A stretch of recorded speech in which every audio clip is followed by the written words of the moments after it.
Bismillahirrahmanirrahim. Assalamualaikum warahmatullahi wabarakatuh. Alhamdulillahirabbil alamin. Assalatu wassalamu ala asrofil anbiya'i wal mursalin wa ala alihi wa sahbihi ajma'in. Pertama-tama, marilah kita panjatkan puji syukur kehadirat Allah Subhanahu wa taala yang mana pada hari ini kita masih diberikan kesempatan, kesehatan sehingga dapat mengikuti perkuliahan ini. Salawat beserta salam tak lupa selalu kita curahkan kepada junjungan kita, Nabi besar kita Muhammad SAW, kepada para keluarganya, sahabatnya, dan pengikutnya hingga akhir zaman. Yang terhormat dosen pengampu mata kuliah MK Pemberdayaan Keluarga dalam pembelajaran anak usia dini ini, yaitu Ibu Haruni Suningsi NPD dan juga Miss Yun Septiani NPD, dan tak lupa juga teman-teman semua yang kami banggakan. Baiklah, pada kesempatan kali ini kami dari kelompok 2 akan mempresentasikan hasil dari makalah kami yang beranggotakan yaitu yang pertama ada saudari Aida, yang Aida Putri Nabila, yang kedua ada Sakinah, saya sendiri, yang ketiga ada Santi Rehana, yang keempat adalah Serli Mecha Alianti, yang kelima ada Yulandari, dan yang keenam ada Zalinda Putri Nabila. Baiklah, pada kesempatan kali ini kami akan membahas tentang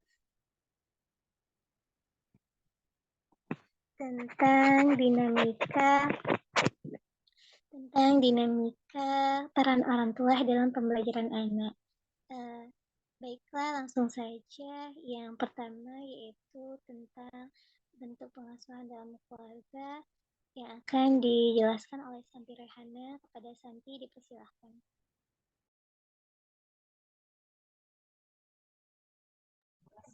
Baik, moderator, terima kasih. Adapun bentuk pengasuhan dalam keluarga, pengasuhan keluarga sangat penting bagi perkembangan anak. Dengan demikian, anak harus diasuh dengan hal-hal yang baik, yaitu mulai dengan mengenalkan agama, mengajarkan disiplin, berperilaku jujur, suka menolong, dan hal-hal positif yang harus diajarkan orang tua kepada anak, dimulai dari sedini mungkin.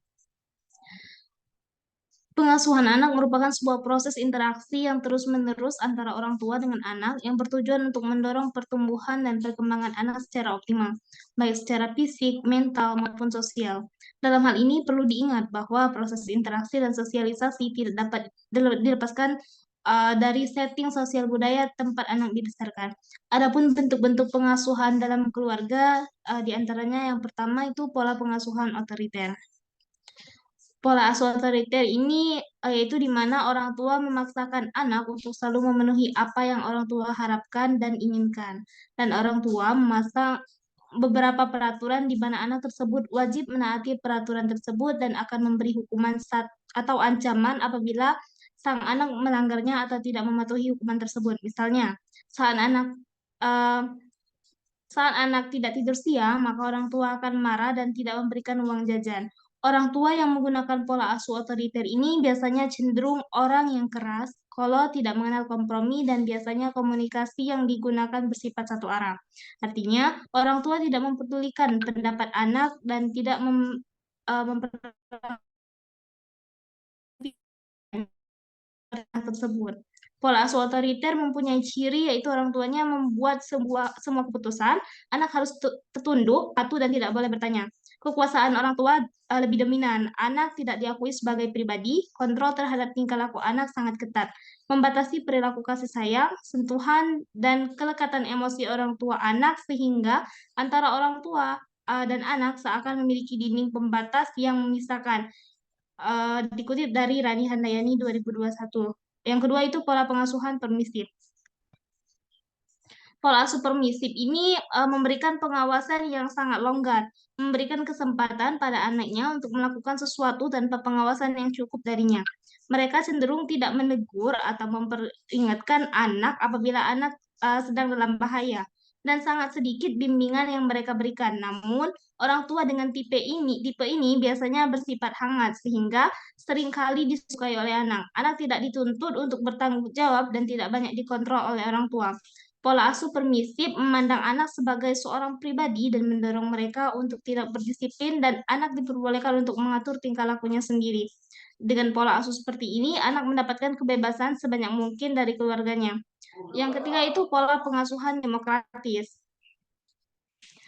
Eh, bentuk pola demokratis ini ialah pola asuh orang tua yang mampu bekerja sama serta bersifat kooperatif dalam memberikan pendampingan di kehidupan kesehari-harian. Nah, hal tersebut berkaitan dengan pendapat Safiro dikutip dari Handayani dan kawan-kawan 2020, yakni orang tua demokratis lebih mengutamakan serta menghargai dorongan dan pujian serta kemandirian bagi anak. Sedangkan Sokhib menyebut bahwa keluarga yang menerapkan pengasuhan demokratis biasa terdapat pada keluarga seimbang. Mengacu pada pendapat tersebut bahwa pengasuhan demokratis memiliki ciri khusus, yakni orang tua akan memberikan kepercayaan berupa kebebasan anak dalam beraktivitas. Pola ini menunjukkan sosialisasi di dalam keluarga mampu terjalin dengan baik.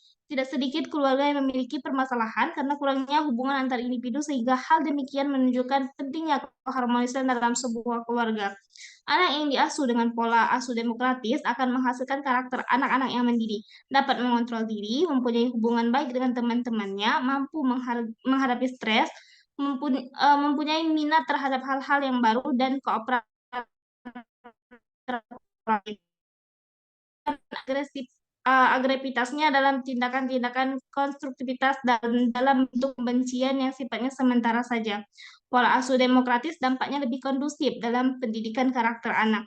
Hal ini dapat dilihat dari hasil penelitian dilakukan oleh Bumrin yang menunjukkan bahwa orang tua yang demokratis lebih mendukung perkembangan anak, terutama dalam kemandirian dan tanggung jawab anak. Dikutip dari Rani Handayani 2021. Terima kasih, saya kembalikan ke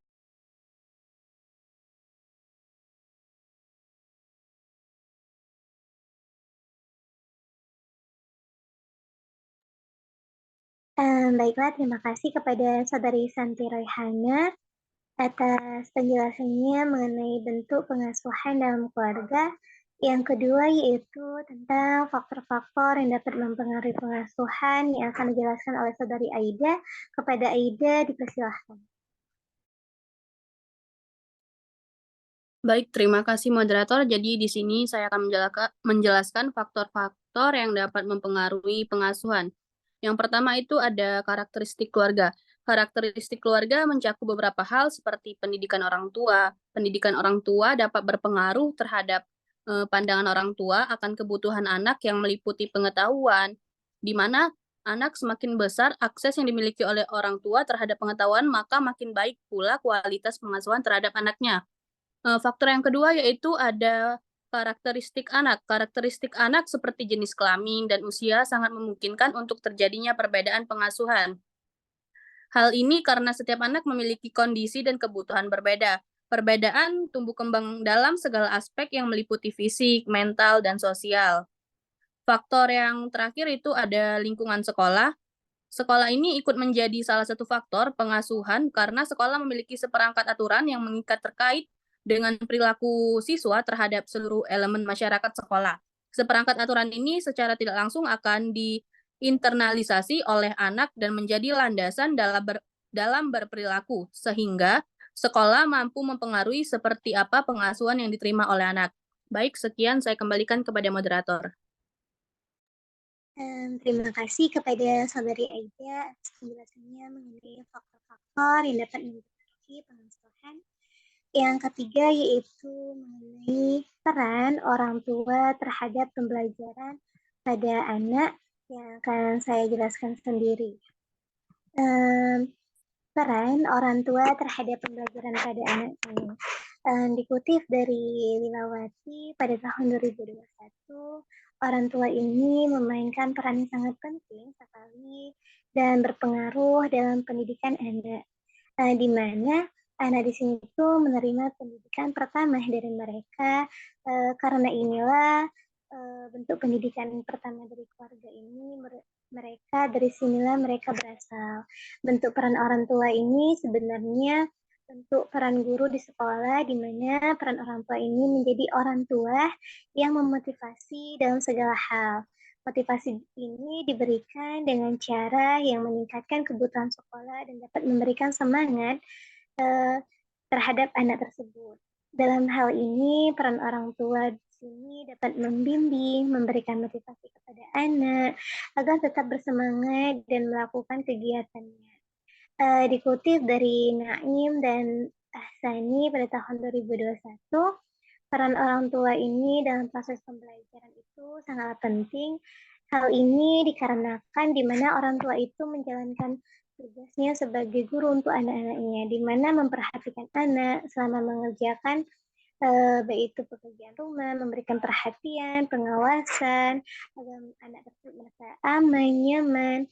Nah, sehingga orang tua di sini tuh perlu meluangkan waktu lebih banyak untuk mendampingi anak. Orang tua di sini juga yaitu sebagai penanggung jawab pertama dan yang paling utama dalam proses pendidikan anaknya. Dimanapun anak tersebut belajar, baik itu formal, informal, maupun non-formal. Nah, peran orang tua di sini tuh dapat menentukan dalam masa pendidikan anaknya tersebut. Nah, peran aktif orang tua ini dalam pembelajaran akan memberikan pengaruh terhadap hasil belajar anak.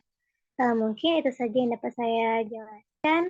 Langsung saja ke penjelasan yang keempat, yaitu mengenai fungsi keluarga dalam pengasuhan anak yang akan dijelaskan oleh Yulandari. Kepada Yulandari, dipersilakan. Baiklah, terima kasih moderator. Selanjutnya, fungsi keluarga dalam pengasuhan anak. Keluarga memiliki fungsi yang sangat kuat dalam mengasuh anak. Yang pertama yaitu fungsi keagamaan. Orang tua menjadi contoh panutan bagi anak-anaknya dalam beribadah, termasuk sikap dan perilaku sehari-hari sesuai dengan norma agama.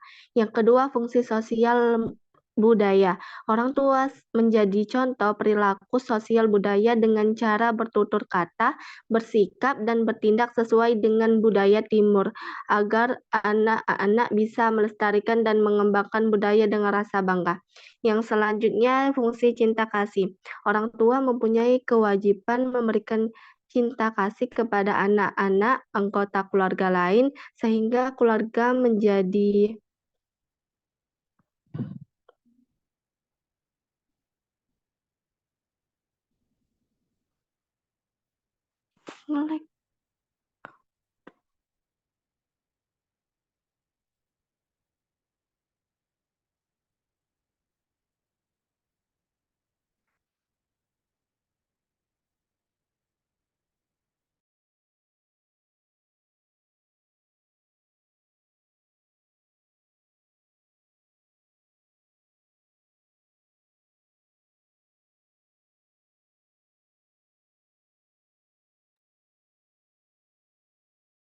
Baiklah, maaf selanjutnya fungsi cinta kasih. Orang tua mempunyai kewajiban memberikan cinta kasih kepada anak-anaknya, anggota keluarga lain sehingga keluarga menjadi wadah utama berseminya kehidupan yang penuh cinta kasih. Selanjutnya fungsi pelindungan. Orang tua selalu berusaha menumbuhkan rasa aman, nyaman, dan kehangatan bagi seluruh anggota keluarganya sehingga anak-anak merasa nyaman berada di rumah. Yang selanjutnya itu fungsi reproduksi. Orang tua sepakat untuk mengatur jumlah anak serta jarak kelahiran dan menjaga anak-anaknya. Juga memberikan edukasi kepada anak tentang menjaga organ reproduksinya sejak dini. Yang selanjutnya yaitu fungsi sosialisasi dan pendidikan. Orang tua mampu mendorong anak-anaknya untuk bersosialisasi dengan lingkungannya serta mengenyam pendidikan untuk masa depannya. Yang selanjutnya fungsi ekonomi. Orang tua bertanggung jawab untuk memenuhi kebutuhan keluarganya. Yang terakhir yaitu fungsi pembinaan lingkungan. Orang tua selalu mengajarkan kepada anak-anak untuk menjaga dan memelihara lingkungan dan keharmonisan keluarga di sekitar lingkungan. Baiklah, selanjutnya saya kembalikan ke moderator. Terima kasih kepada Saudari Wandari atas penjelasannya mengenai fungsi keluarga dalam pengasuhan anak. Yang terakhir yaitu mengenai hal yang harus diperhatikan orang tua dalam menunjang keberhasilan pembelajaran pada anak yang akan dijelaskan oleh Saudari Sherly. Kepada Sherly, dipersilahkan. Baik, terima kasih moderator. Materi selanjutnya yaitu hal yang harus diperhatikan orang tua dalam menunjang keberhasilan pembelajaran anak. Dapat dilihat dari berbagai aspek menurut Widyaningsih dan David 2021, yaitu yang pertama, orang tua sebagai pembimbing, yaitu membantu anak menyelesaikan tugas sekolah, serta membimbing anak memberikan penjelasan materi pelajaran jika anak kurang paham. Orang tua menyediakan kebutuhan perlengkapan sekolah, kebutuhan belajar anak, memberikan dukungan positif, memberikan perhatian, nasihat, motivasi, dan juga orang tua memberikan sarana atau alat untuk belajar, mengatur waktu belajar. Orang tua pada awalnya berperan dalam membimbing sikap serta keterampilan yang mendasar. Dan yang kedua yaitu sebagai motivator. Adanya dorongan dari orang tua menjadikan anak lebih bersemangat dalam mengerjakan sesuatu aktivitas dan tugas-tugas, sehingga anak akan memperoleh hasil yang maksimal. Yang ketiga yaitu sebagai fasilitator. Peran sebagai fasilitator adalah memenuhi fasilitas belajar agar proses belajar dapat berjalan dengan lancar. Keberhasilan belajar merupakan bentuk perubahan yang terjadi pada diri seorang melalui tingkah laku yang mengandung pengetahuan, keterampilan, sikap, dan nilai yang dapat dikatakan berhasil pada pencapaian tertentu. Sekian yang bisa saya sampaikan, kembalikan pada moderator. Terima kasih kepada Saudari Sherly atas penjelasannya mengenai hal yang harus diperhatikan orang tua dalam menunjang keberhasilan pembelajaran pada anak. Itulah tadi penjelasan kami mengenai materi dinamika peran orang tua dalam pembelajaran anak. Saya selaku moderator mohon maaf jika ada kata-kata yang salah. Kepada Allah saya mohon ampun. Wabillahi taufiq wal hidayah. Wassalamualaikum warahmatullahi wabarakatuh.